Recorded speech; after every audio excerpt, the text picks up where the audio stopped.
안녕하세요. 재밌는 정치, 즐거운 봄, 언제나 듣고 싶은 이야기만 하고 싶은 순강 정치를 맡은 박봄입니다. 지금 여러분, 제가 너무 좋아하는 박봄의 노래가 나오고 있습니다. 하루는 그 한국 근현대사 하시는 권용기 선생님 아시죠, 여러분? 이렇게 그 카카오톡으로 막 이야기를 하고 있는데, 제가 요즘 나는 가수다에 막 노래를 듣고 있다고 그랬어요. 그랬더니, 본인은 박봄의 노래를 듣고 있다고 그러는 거예요. 그래서 나는 싫던데 그랬더니 한번 들어보라고 너무 좋다고 그래서 보내주셔서 들었는데 너무 좋더라고요. 너무 좋아서 여러분 우는 일 없게 늘 즐겁게 공부하시고 또 하루하루 즐기시길 바라겠습니다. 오늘 이 시간에는요, 지난 시간까지 선거에 관련된 문제를 풀어봤죠. 이번 시간에는 여러분 76페이지입니다. 그래서 정당, 그 다음에, 10번째 주제인 이익집단 시민단체까지 해당되는 문제들을 풀어나가도록 하겠습니다. 물론 중간중간에 선생님이, 이렇게 좀 뺀 문제들도 있는데, 혹시 그런 문제들에서 의문이 생기거나 하시면, 게시판 또는 Q&A, 통해서 질문하시길 바라겠습니다. 그러면 여러분 오늘 풀 문제 76페이지 실전 문제 1번부터 차근차근 가도록 하겠습니다. 네, 보여주세요. 지금 다는 우리 헌법의 정당 관련 헌법 조항이고요. 이에 대한 설명으로 옳지 않은 것은 했습니다. 사실은 지금 이 문제가 정당 부분에 나왔지만 이거 다 배우고 우리가 3단원까지 다 배우고 풀었어야지 되는 문제입니다. 왜냐하면 헌법 조항이 나왔고요.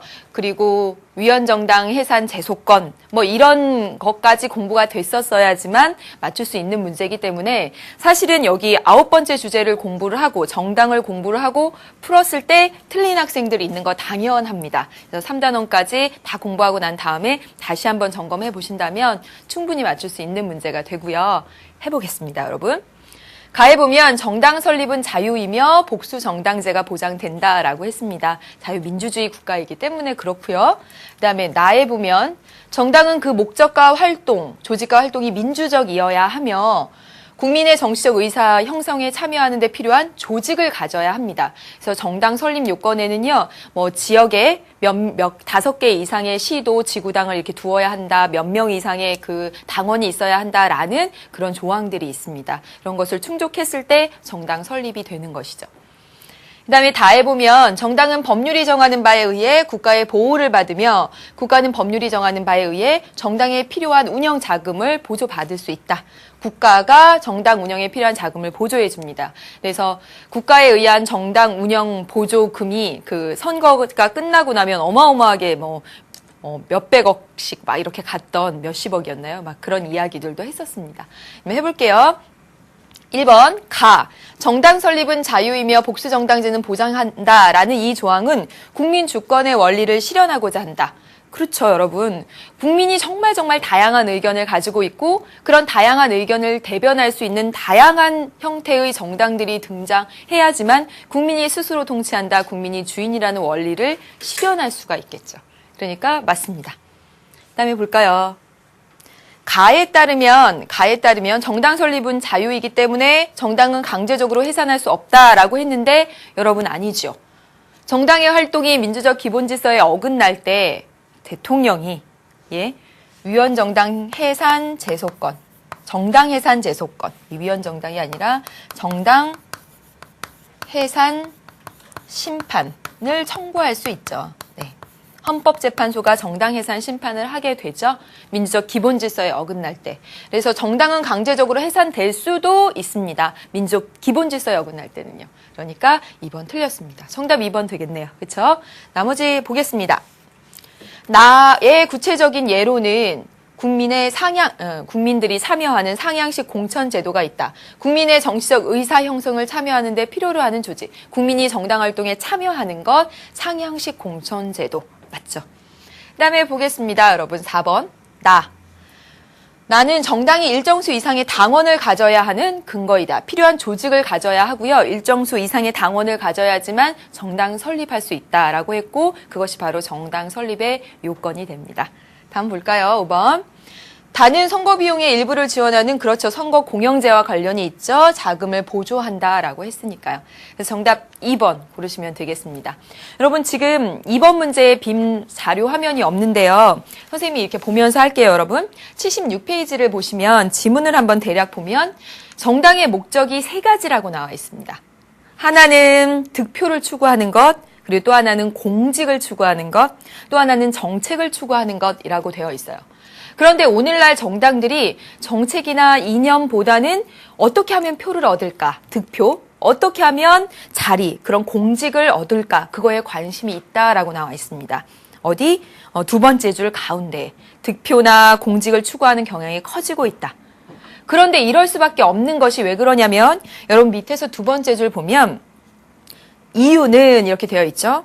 정당이 이념과 정책을 실제 정책으로 이렇게 관철시키려고 한다면 더 많은 득표와 더 많은 공직이 필요하기 때문에, 다시 말하면 정당의 아주 궁극적인 목적인 그런 어떤 이념을 실현하기 위해서, 궁극적? 어쨌든 정당이 실현하고자 하는 이념이나 정책 이런 것을 실현하기 위해서는 그 가운데 그 단계로서 공직을 추구할 수밖에 없다라는 이야기가 됩니다. 그래서 여러분 이 지문의 내용을 요약해 보면 여러분 3번에 보면 정치 권력의 획득이 바로 정당의 궁극적인 목적이 된다. 정치 권력을 획득했을 때 그 다음에 그들의 이념, 그들의 정책을 실현할 수 있기 때문이다. 이렇게 정리를 해볼 수 있겠습니다. 네, 3번 문제로 가볼게요, 여러분. 정부와 여당이 당정회의를 열고, 자 보세요 여러분, 정부와 여당이 당정협의회라고 배웠죠. 당정의회라고 나왔는데 당정협의회 이렇게 생각을 하시면 되겠습니다.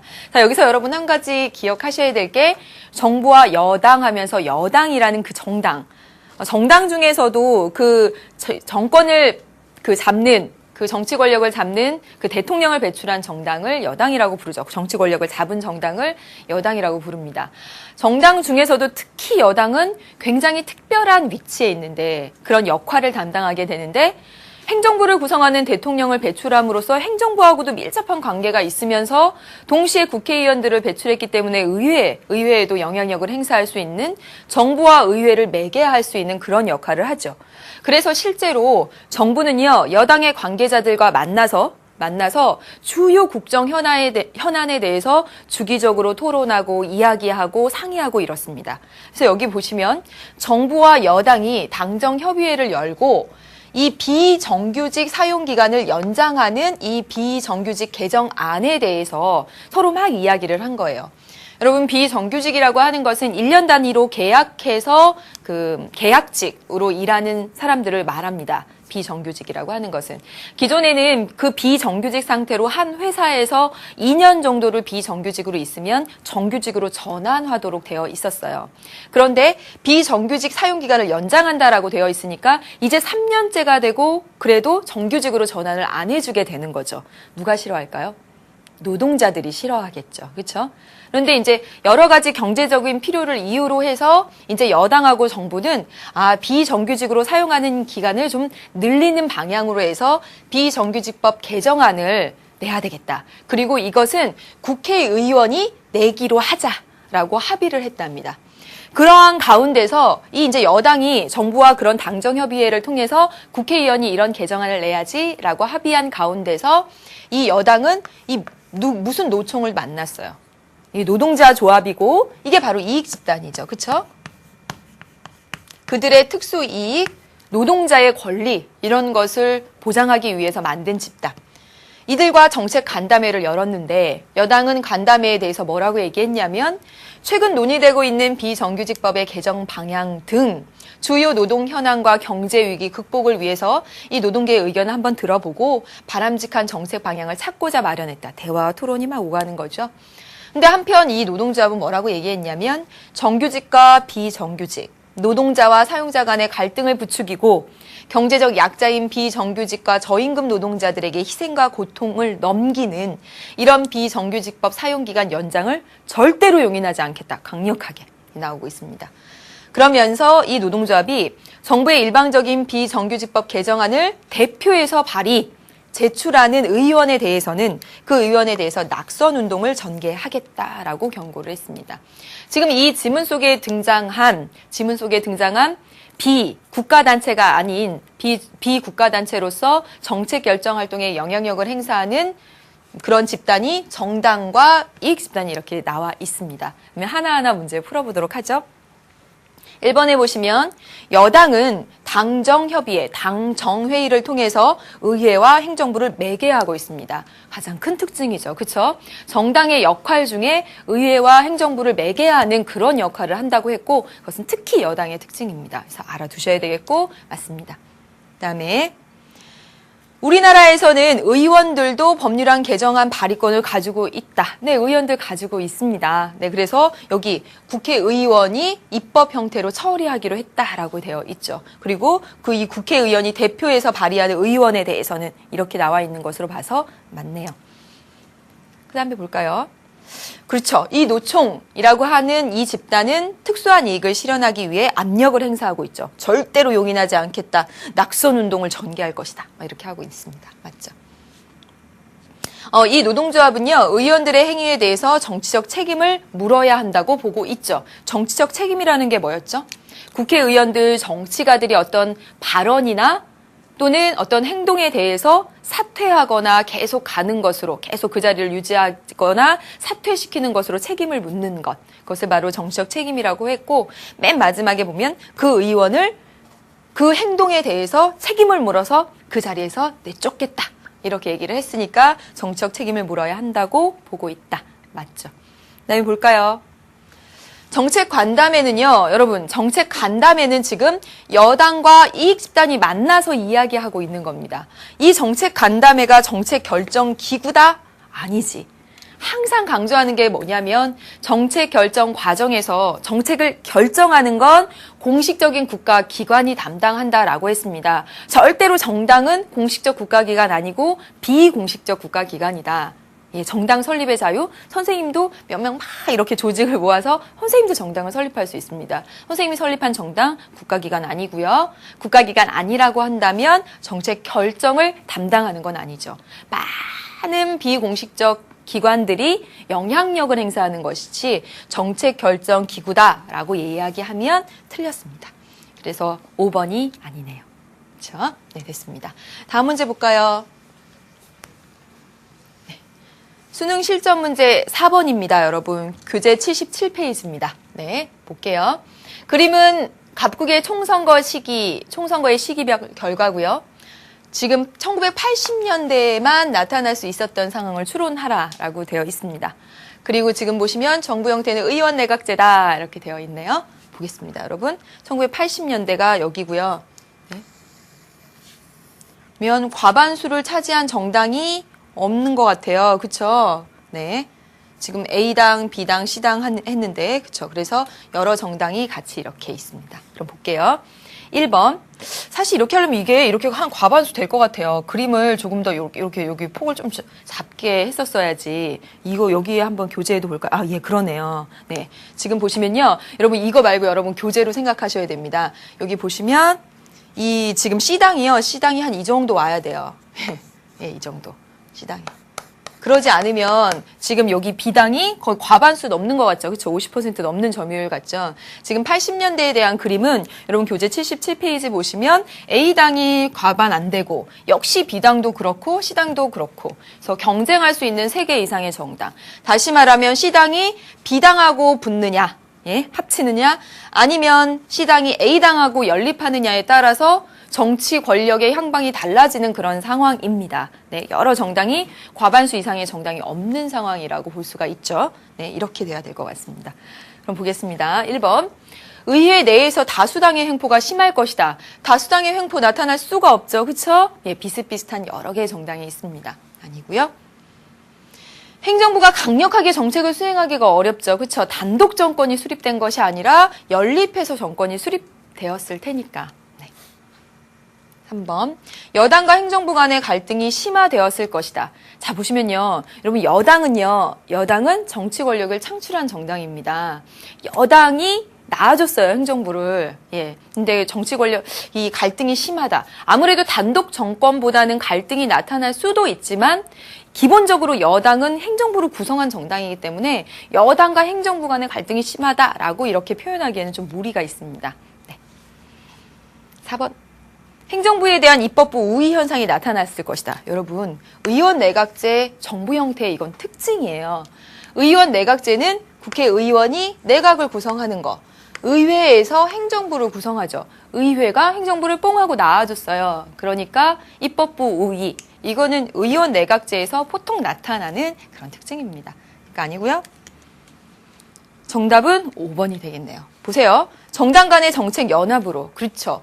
과반수를 차지한 정당이 없기 때문에 연립정권을 구성해야 되겠고 그렇기 때문에 정치적 책임 소재가 불분명합니다. 이 연립정권 딱 결성하게 되면 비당하고 시당하고 연합하게 되면 비당 너네 책임이야, 시당 니네 책임이야 이렇게 할 수가 있잖아요. 그렇죠? 네. 정답은 5번 되겠습니다. 네, 여기까지 해서 지금 77페이지까지 문제를 풀어봤는데요. 여러분 쭉 이렇게 또 그 다음으로 딱 넘겨볼게요. 그래서 5번 문제 보도록 하겠습니다. 여러분 78페이지입니다.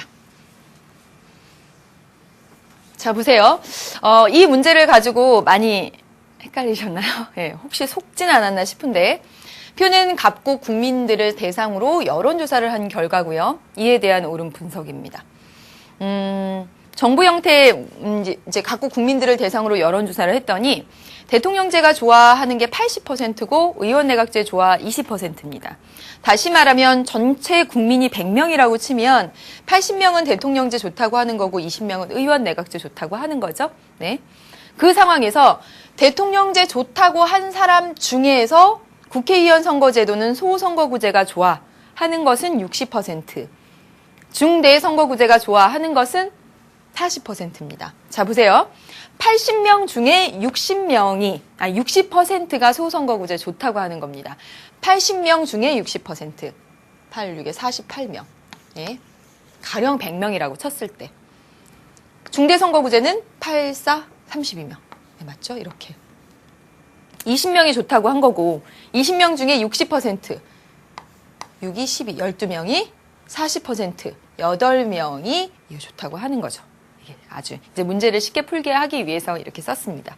그래서 이렇게 뭐 정당 제도에 대한 것도 있고요. 함께 이렇게 나와 있습니다. 그럼 하나하나 보도록 하겠습니다. 기억. 의원 내각제를 지지하는 사람들은 여기 있네요. 20%가 의원 내각제 지지하는데 이 사람들은 양당제보다는 다당제를 지지하는 경우가 많다. 의원 내각제 지지하는 사람들 욕한으로 딱 와보니까 양당제보다는 어때요? 다당제를 더 지지하는 경우가 많죠. 그렇죠? 맞네요. 예, 맞습니다. 기억. 네, 그 다음에 니은. 우리나라의 현행 정부 형태와 현행 정부 형태 뭐죠? 대통령제입니다. 그렇죠? 그다음에 국회의원 선거제도 뭐죠? 소선거구제, 다수대표제 방식입니다. 이거의 결합 유형을 지지하는 사람이 가장 많죠. 왜요? 48명. 80%에 60%니까 맞습니다. 그 다음에 보겠습니다. 대통령제와 중대선거구제의 결합을 지지하는 사람보다 의원 내각제와 소선거구제의 결합을 지지하는 사람이 많다. 여러분, 대통령제의 중대선거구제 결합을 지지하는 사람 32명, 80%에 40%니까. 근데 의원 내각제의 소선거구제를 지지하는 사람 20%에 60%입니다. 12명. 그러니까 이 지지하는 사람보다 의원 내각제의 소선구 지지하는 사람이 적다가 아니라 더 많죠. 그렇죠? 그러니까 디귿이 틀렸습니다. 정부 형태와 관계없이 소수 의견의 반영이 용이한 지역구 선거 방식을 선호한다. 정부 형태와 관계없이 정부 형태를 대통령제를 하건 의원 내각제를 하건 일반적으로 사람들이 좋아하는 선거 제도는 소선거구 제도죠. 그렇죠? 여러분, 소선거구 제도는 1등한 단 한 사람이 대표가 되는 방식. 1등한 단 한 사람만 뽑는데 소수 의견 반영이 용이한 선거 방식을 선호하는 것이 아니라 1등한 단 한 사람의 유리한, 큰 정당의 유리한 방식을 선호하고 있죠. 그렇죠? 리을 아닙니다. 네. 여기까지 해서 여러분 정당에 관련된 문제를 풀어봤는데 6번에 대해서 간단히 좀 설명을 드릴게요. 6번을 보시면요, 여러분, 이 갑당과 을당의 의사결정 구조라고 해서 나왔습니다. 여러분들이 이 그림을 잘 이해하지 못할 수도 있겠다라는 생각이 들어서 이제 설명을 드리면, 여러분이 갑당에 보시면요, 제일 위에 전국 대의원 회의가 윗자리를 차지하고 있고, 그 밑에 중앙위원회, 그리고 그 밑에 당 의장. 다시 말하면 가장 최고로 높은 자리에 차지하고 있는 것이 전국의 대의원. 다시 말하면 그 정당에서 그 정당의 그런 의사를 대변한 일반 그런 대의원들이 가장 높은 자리를 차지하고 있고, 을당에 보면요, 제일 위에가 총재가 있습니다. 총재가 있어요. 그리고 그 밑에 부총재, 그리고 대표위원들이 있고, 이제 밑에 위원회로 갑니다. 여러분, 둘 중에서 어떤 게 상향식 민주적인 정당 구조를 가지고 있는 것일까? 둘 중에서. 갑당이죠. 그쵸? 을당에 보면 총재, 그 밑에 부총재, 이렇게 정치 권력의 정당의 수뇌부가 위에 가 있잖아요. 근데 갑당에 보면 전국의 대의원들이 중심으로 모여서 하는 회의가 제일 위에 가 있는 것으로 봐서 갑당이 상향식 민주적인 방식이라고 볼 수가 있는 겁니다. 그렇죠? 그거에 따라서 여러분 풀어보시면 6번 문제를 풀 수 있을 것 같고요. 3번에 한번 말씀드려보면 갑당은 을당에 비해 전국 수준의 국민의 지지를 받기에 불리하다라고 했는데 갑당이 국민들의 의사를 더 잘 수렴하는 상향식의 형태를 가지고 있습니다. 그렇기 때문에 갑당이 국민의 지지를 받기에 더욱 유리한 거죠. 그렇죠? 그러니까 3번 틀렸고요. 그다음에 4번 보면 을당은 갑당보다 지도부의 영향력이 크겠죠. 네? 총재, 부총재 막 이렇게 되어 있으니까요. 네. 고르셨을 수 있을 거라고 믿겠습니다. 네, 그래서 정당 관련된 문제 다 풀어봤고요. 7번, 8번 문제 선생님 이렇게 난이도가 높지 않을 것 같아서 이렇게 탁 뛰어 넘어가겠습니다. 괜찮지요? 네, 여러분 정당까지 했으니까요. 잠깐 쉬어가겠습니다.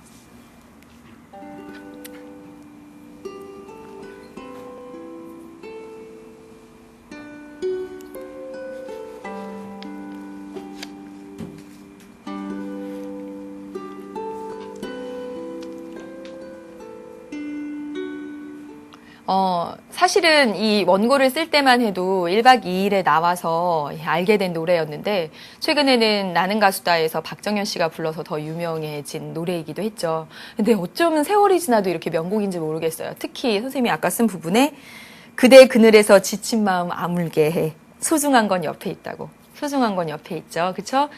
제일 소중한 게 가족이고요. 그리고 진짜, 근데 가장 소중한 사람을 지치게 하는 게 우리가 아닌가라는 생각이 듭니다. 가장 소중한 사람, 엄마, 아빠, 동생을 지치게 만들죠. 맨날 툭툭 쏘고 막 이러죠. 예, 나중에 후회합니다. 그러지 마세요. 예, 아직 어려서 그런 거예요, 여러분이. 네. 가장 소중한 건 옆에 있다고 늘 생각하시길 바랍니다. 여러분 84페이지로 쭉 넘어오겠습니다. 84페이지부터는 이익집단과 시민단체에 대한 문제들이 있고요. 네, 역시 소개하면서 또는 이 문제집 가지고 한 문제 한 문제 풀어보도록 하겠습니다. 여러분 1번 문제를 딱 보시면요. 정치 수업 시간의 한 장면이라고 되어 있어요. 여기 교사가 오늘 배운 수업 내용에 해당하는 사례를 찾아보자 그랬어요. 그랬더니 갑은 이렇게 얘기하죠. 갑은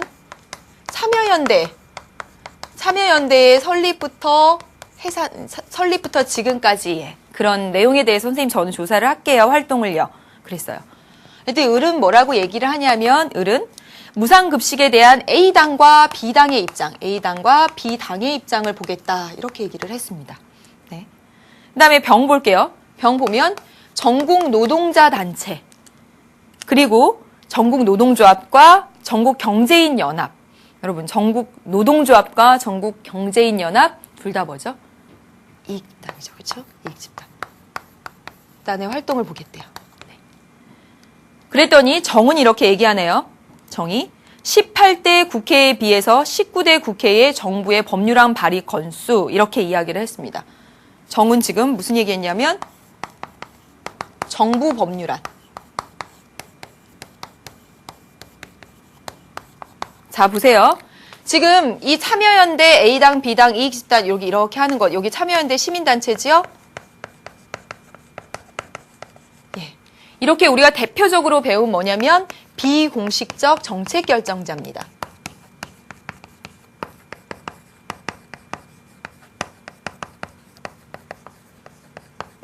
여러분, 선생님이 공식적이 뭐라고 했습니까? 공식적이라고 하는 건 국가 기관을 의미한다라고 했죠. 다시 말하면 참여연대와 같은 시민단체, A당, B당과 같은 정당, 그리고 전국 노동조합, 경제인 연합과 같은 이익집단 같은 이런 집단들은 비공식적 정책 결정자, 정책 결정에 영향력을 행사하는 그런 비공식적 참여자라는 것을 알 수가 있습니다. 그래서 선생님이 말하죠. 정부 법률안에 대해서 발표한 정의 틀렸어. 이건 아니야 라고 말했습니다. 정부 법률안과 의원 법률안을 비교해가지고 와, 정부가 낸 법률안의 통과율이 더 높네 라고 해서 조사하는 것은 바로 의회주의의 위기에 대해서 조사하는 거죠. 맞죠, 여러분? 국회의원이 제 역할을 다 못하고 오히려 국회의원이 법률을 더 잘 못 만드는 그런 상황에 대해서 알아보는 거기 때문에 정만 다른 이야기를 하고 있는 겁니다. 선생님이 정은 아니야. 얘네 셋이 잘 주제에 맞게 사례를 찾아왔어. 주제는 비공식적 활동, 정책 결정자들에 대한 이야기가 되겠고, 따라서 정답은 여러분 4번 고르시면 되겠습니다. 됐죠? 네, 여러분 2번, 4번 연달아서 한번 보도록 할게요. 수능에서 정말 단골로 출제가 됩니다. 정당, 이익집단, 시민단체 각각 개별적으로 출제될 수 있고요. 작년 수능에서 가장 쉬웠던 문제가 이익집단에 대한 하나의 문제가 아니었나라고 싶습니다. 그렇게 단순히 이익집단만 가져다, 정당만 가져다가 이렇게 문제가 출제될 수도 있지만 정말 자주 출제되는 유형은 정당, 이익집단, 시민단체를 같이 버무려서 이렇게 섞어가지고 찾아내서 하는 문제 유형. 다시 말하면 실전 문제 2번과 같은 문제 유형을 꼭 익혀두시길 바라겠습니다. 자, 보세요. 다음 글은 A, B 두 정치 참여 집단이라고 했습니다. 정치 문제 풀 때 문제를 꼭 읽어보라고 말씀을 드렸고요. 문제 딱 읽어보면 정치 참여 집단이라고 나오고, 정치 참여 집단 하면 머릿속에 떠올라야죠. 아, 정당, 이익집단, 시민단체 가운데 하나겠구나. 이렇게 떠올리셔야 되겠습니다. 그래서 보면 A는 그냥 딱 첫 번째 줄에 나와요. A는 이 A에 소속된 사람들의 이해관계를 실현하기 위해 나오죠, 여러분. 그렇죠? B를 매개체로 이용하며 B는 그들의 지지 기반 확보와 정책 쟁점에 대한 전문적 견해와 지식을 습득하기 위해 A와 상호작용한대요. 지금 보면 A와 B와 서로 이렇게 상호작용하는 측면이 있습니다. A는 일단 뭐겠어요? 그들의 이해관계 실현하는 거 이익집단이 되겠고, 그 다음에 B는 뭐겠어요? B는 그들의 지지 기반 확보라고 되어 있습니다. 그래서 이거 정당이고요. 여기서 여러분 하나 알아두셔야 할 게 뭐냐면 바로 이거죠. 전문적 지식과 견해를 습득한대요. 정당이 이익집단으로 하여금 그런 전문적 견해와 그다음에 지식 이런 걸 얻어간다라고 나와 있습니다. 다시 말하면 여러분 여기서 꼭 하나 알아두셔야 될 거. 이 정당의 구성원들은 지역에서 뽑히거나 비례대표죠. 그렇죠? 대부분이 지역 대표입니다. 강남구에서 몇 명, 구리시에서, 예, 그쵸. 저기 광주시에서 몇몇 명에 이렇게 뽑습니다. 다시 말하면 그들은 지역 대표기 때문에 어떤 정책 현안이나 이런 것에 대해서 전문성이 그 이익집단보다는 조금 못할 수가 있어요. 그렇기 때문에 다시 말하면 이 정당으로 인해서 뽑힌, 정당을 가지고, 정당을 뒤에 업고 이렇게 뽑힌 이 국회의원들의 지역 대표로서 한계를 가지고 있기 때문에 이익집단과 상호작용하면서 그들로부터 전문성을 이렇게 얻게 되는 거죠. 그래서 여기 보시면 전문적 지식과 견해를 습득한다라고 되어 있습니다. 그래서 A와 상호작용을 하고요. A, B 간의 상호관계 형성 여부는 구성원들 간의 상호 교류, 재정적으로 연계하거나 이데올로기적 친밀감 등 많은 영향을 미치고요. 특히 이들은 선거를 통해 협조와 갈등을 적절히 유지한대요. 즉 B는 정당은 선거에서 승리하기 위해 아주 이제 정확하게 주죠. 선거에서 승리하는 게 목적이죠, 정당에. 그렇죠? A의 요구 조건을 수용하면서 그들의 지지표를 획득하려고 하고, 또 A는 B에게 표도 주고 경제적 지원도 해주면서 그들의 이익을 실현하려고 한답니다. 서로 이렇게 딱 이렇게 밀착관계가 좀 있죠. 네, 보겠습니다. 두 참여 집단에 대한 설명이에요. 1번. A는 사익을, 그들의 이해관계, 그들의 이익, 특수이익. 그렇죠. B는 공익. 맞습니다. 네. 정당이 무슨 공익이에요? 이렇게 말하면 현실적인 거랑 막 따져 들어가는 거니까 정당은 공익을 추구하는 것이라고 믿어야 되고 그게 맞습니다, 여러분. 네, 그 다음에 2번. A, B 모두 여러분 잘 알아두십시오. 정치, 사회화 기능 수행합니다. 정치적인 것에 대해서 가르쳐주는, 배우게 되는 학습의 기회를 제공합니다. 이익집단도 그렇고요. 정당도 그렇고요. 시민단체도 그렇습니다. 네, 그 다음에요. A는 그렇죠. 이익집단은 지역대표제의 한계를 극복하는 데 기여합니다. 왜요? 전문적 지식과 견해를 알려줍니다. 맞습니다. 그 다음에 B는 행위에 대해서 정치적 책임을 지지만 A는 그렇지 않다. 그렇죠. B는 그들의 행동, 그들의 발언 이런 것에 대해서 정치적 책임을 지고 물러나기도 하지만 A는 그렇지 않습니다. 이익집단은. 그래서 시민단체와 정당이 공통점이 뭐냐면 공익을 추구하는 것인데 차이점은 시민단체는 정치적 책임을 안 지고 정당은 정치적 책임을 지죠. 그렇죠? 네. 4번. 5번. 5번이 정답 같습니다.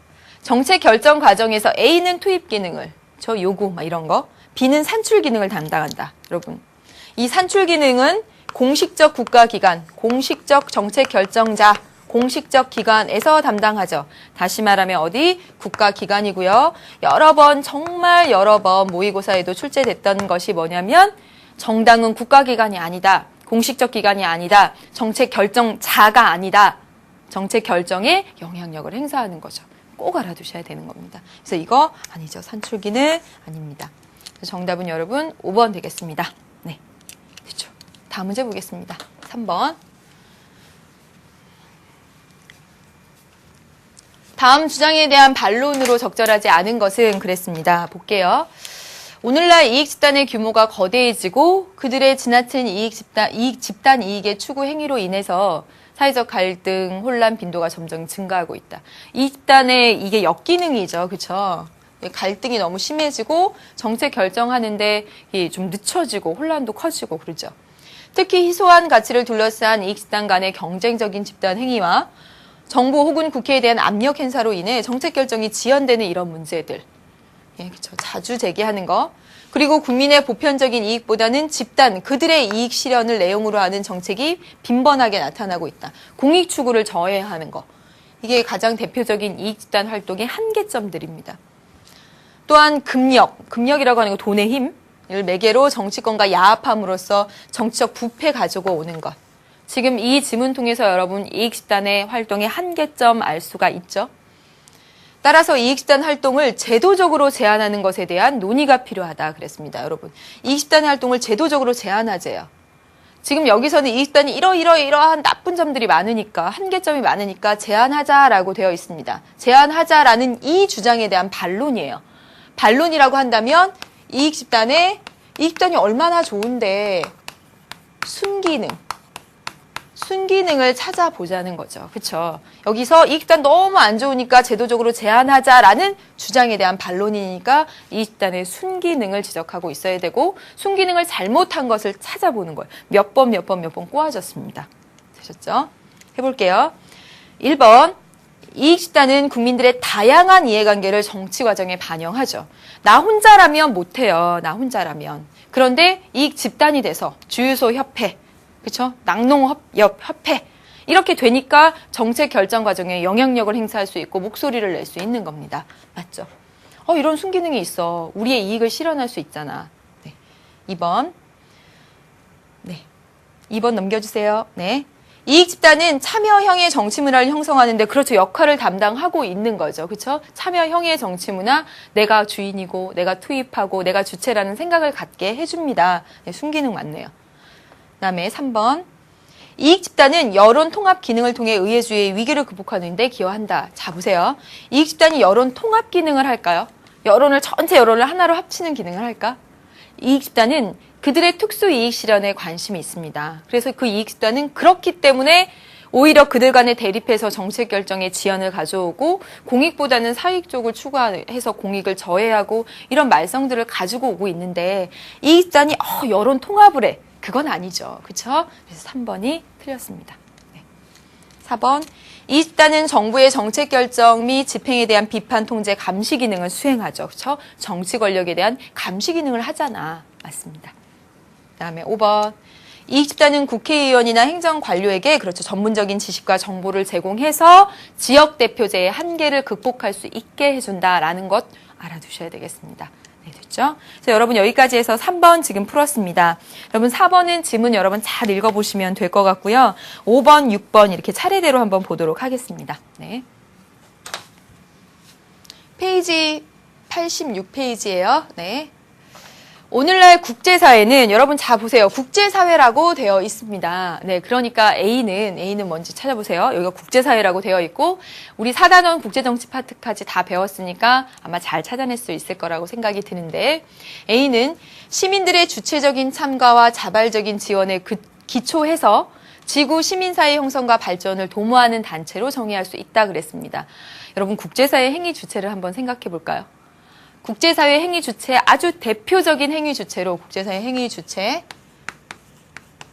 기본적인 행위 주체가 국가가 있죠. 그쵸? 국가가 가장 기본적인 행위 주체인데 오늘날은 국제기구의 영향력이 커졌다라고 했습니다.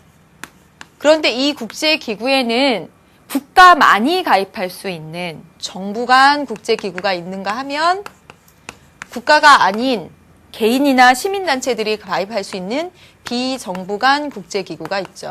그렇죠? 네. 뭐 이 밖에도 뭐 국제사회 행위 주체에는 뭐 다국적 기업도 있고 개인들도 있고 그런데 등등등 이렇게 쭉쭉쭉 가는데 자 보세요. 여기서 말하는 A는 무엇일까? 자 보세요. 이 A는 시민들의 주체적인 참가와 자발적인 지원, 시민들이 참가한다라고 되어 있습니다. 개인이 또는 시민단체가 비정부 간 국제기구를 의미하고 있는 겁니다. 왜냐하면 비정부 간 국제기구의 목적은 정말 지구촌을 제대로 잘 살게 하기 위해서 지구 시민사회 형성과 발전을 도모하는 그런 단체니까 비정부 간 국제기구 NGO 해당되겠습니다. 비정부 간 국제기구 국제시민단체 이렇게 생각하시면 되겠네요. 그래서 이 국제시민단체 NGO의 전략적 목표는 전 지구적 차원에서 보편적 가치를 보호한다라고 되어 있네요. 공익을 추구하는 거죠. 그렇죠? 국제기구 혹은 개별 국가의 정책에 영향력을 행사합니다. 그래서 막 그 그린피스 같은 그런 정말 환경 분야에서 아주 유명한 국제기구는 프랑스에 가가지고 핵 실험하지 못하게 막 이렇게 하고요. 압력을 행사하고요. 막 이러잖아요. 이것은 다원주의 정치체제와 시민사회 성장에 따라 등장한 B와 유사한 활동을 하고 있지만 근본적으로 성격이 다르대요.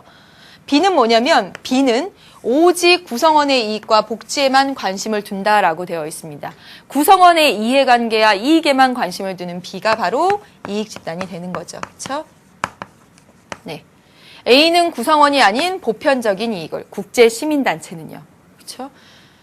또는 A는 자신들의 요구를 관철시키기 위해서 다원주의 정치 과정에 참여하고 때로는 정치적인 활동을 하기도 하지만 C와도 또 다르대요. 왜냐하면 C는 국가 체제 안에서 권력의 획득을 목표로 한대요. C. 뭘까요? 여러분? 정당이죠. 그렇죠? 정당의 목적이 정치 권력 획득이니까. 하는데 반해서 A는 환경, 인권, 국제평화, 국제개발 등 지구적인 목표, 공익을 추구하고 있습니다. 이해됐죠? 네, 해보겠습니다. 그러면 A가 국제시민단체, B가 이익집단, C가 정당임을 찾을 수가 있죠. 기억해 볼게요. 그린피스는 이에 해당한다. A에 대한 설명이니까 맞습니다. 그렇죠? 네. 그다음에 개별 국가를 단위로 해서 구성된다. 자 보세요. 시민들의 주체적인 참가라고 되어 있고 국제시민단체 비정부 간 국제기구에 속함으로써 국가가 가입 주체가 아니라 개인이나 시민단체가 가입 주체가 됩니다. 그러니까 아니죠. 그다음에요. 주권 평등의 원칙에 따라 운영된다. 주권 평등의 원칙이라고 하는 것은 개별 국가가 다른 어떤 나라의 주권 침해나 간섭을 받지 않고 동등하게 이루어진다라는 걸 의미하는데 지금 보면 주권 평등의 원칙은 국가와 국가 사이에 적용하는 것이고 이 A라는 국제 시민단체의 구성원들은 국가가 아니다라고 말씀드렸죠. 그러니까 아니고요. 리을 비영리성을 바탕으로 그렇죠. 관심 영역이 다양하죠. 네, 영리를 추구하는 것이 아니라 공익을 추구하면서 다양한 관심 영역 가지고 있습니다. 그래서 정답은 기억과 리을 되겠습니다. 네, 6번 문제 보겠습니다. A와 C에 대한, 이거 왜 지웠을까요? A. 다 알죠, 우리? A 시민단체, B 이익집단, C 정당. 다 아시죠? 네. 하겠습니다. 1번, A는 보편적인 이익을, 공이익을, 맞죠? 그쵸? B하고 C는 특수이익을 추구한다라고 되어 있는데, C 여러분 정당 특수이익 아니고 공익 추구다. 아닌 것 같은데, 아니야, 공익 추구야. 그렇게 생각해. 정당은 공익을 추구합니다. 네. 그래서 틀렸네요. 2번. A는 B와 C에 비해 정치적 관심 영역이 상대적으로 좁다. 지금 A, B, C 중에서 관심 영역이 상대적으로 좁은 것은 그럼 B입니다. B 이익 집단은 그들의 이해관계에 얽힌 그런 현안들에만 관심을 가져요. 그래서 그들의 특수 이익과 관련이 있는 부분에만 관심을 갖습니다. 그래서 맞게 쓰려면 B는 A, C에 비해서 관심 영역이 좁다라고 해야지 맞습니다. 3번. 우리나라는 B의 대리인인 이익집단의 대리인인 로비스트의 활동을 합법화하고 있지 않습니다. 네, 안 됩니다. 그렇죠. 4번. B, C는 정부의 예산 지원을 통해 활동 자금을 마련하는 것이 일반적이다. 이익집단에다 정부가 너 활동 열심히 하고 자금 주나요? 정당의 정당의 자금을 보조해 주죠. 그쵸? 기억나시죠? 우리 아까 풀었던 문제. 그래서 정부의 예산 지원을 통해서 자금을 보조해 주는 건 정당이 되고요. 시민단체가 정부의 보조금을 받기도 하는데 시민단체가 올바르게 정부 정책을 비판하고 기업의 활동, 경제적 부분, 사회 각종 부분에 대해서 비판력을 상실하지 않기 위해서는 그들의 회비로 운영하는 것이 바람직한 것입니다. 그래서 여기 보시면 정부의 예산 지원을 통해 정부에서 이렇게 자금을 지원해 주는 것은 정당에 해당된다라고 볼 수가 있습니다. 그러니까 틀렸죠. 그다음에 5번. C는 B에 비해, 정당은 B, 이익집단에 비해 그렇죠. 장기적이고 보편적인 정책에 관심을 가지고 있습니다. B는 그때 나오는 사안에 대해서 그들과 관련 있는 특수한 사항에 대해서만 관심을 갖죠. 그러니까 5번이 정답입니다. 그래서 여러분 여기까지 해서 지금 5, 6번 문제까지 풀어봤고요. 7번 문제는 여러분 어렵지 않게 푸실 수 있을 거라고 생각이 들고 8번에 여러분 보시면요. 지금 맨 아래 우리 사회에 미치는 주체의 비중 변화를 나타낸 것인데 가장 아래 보면 국가의 영향력이 큽니다. 우리 70년대, 60년대, 80년대 초까지 생각해 보세요. 국가 주도로 경제 개발 계획도 이루어졌고 권위주의적 국가가 세워져 있었죠. 그렇죠? 그러니까 국가가 가장 큰 비중을 차지했다가 그럼 80년대 중반 넘어서 그리고 90년대 중반에 가서는 시장이 커졌습니다. 그 이유는 뭐냐면 여러분 시장 개방하고 그렇죠? 국가가 되도록 작은 역할을 추구하고 세계화되고 국가의 개입을 줄이고 그런 조류와 관련이 있는 거죠. 그렇죠? 그래서 여러분 문제의 답을 해보면요. 2번이 정답이 되는데 90년대 중반 이후에 와서 20세기 초까지 이런 시장이 커지거나 아니면 국가와 같은 정도까지 올라간 것은 세계화와 관련이 있다라는 거죠. 그렇죠? 국가의 간섭을 줄이고 시장의 자율성을 주는 그러다 보니까 시장이 커지거나 국가와 비슷해지는 단계까지 가게 되는 거죠. 그래서 정답은 여러분 2번 고르시면 되고 1번에 보시면 중반 이전까지 국가가 큽니다. 국가가 크다고 해서 우리나라 계획경제 아니었지요. 국가 주도로 해서 경제 성장이 이루어지긴 했지만 계획 경제는 아니었습니다. 그거 알고 계시죠? 그래서 정답 2번 고르시면 되겠습니다. 네, 여기까지 해서 이익집단, 정당, 그리고 시민단체 관련된 문제들 정리해봤습니다. 어렵지 않게, 때로는 좀 헷갈릴 수도 있지만 비교적 어렵지 않게 출제되는 부분이기 때문에 확실하게 정리하셔서 이 부분 출제되면 반드시 꼭 맞추시고요. 6월 모의평가에는 반드시 나옵니다. 네, 제가 장담합니다. 네, 정리 잘 하시고요. 다음 시간에 만나도록 하겠습니다. 안녕.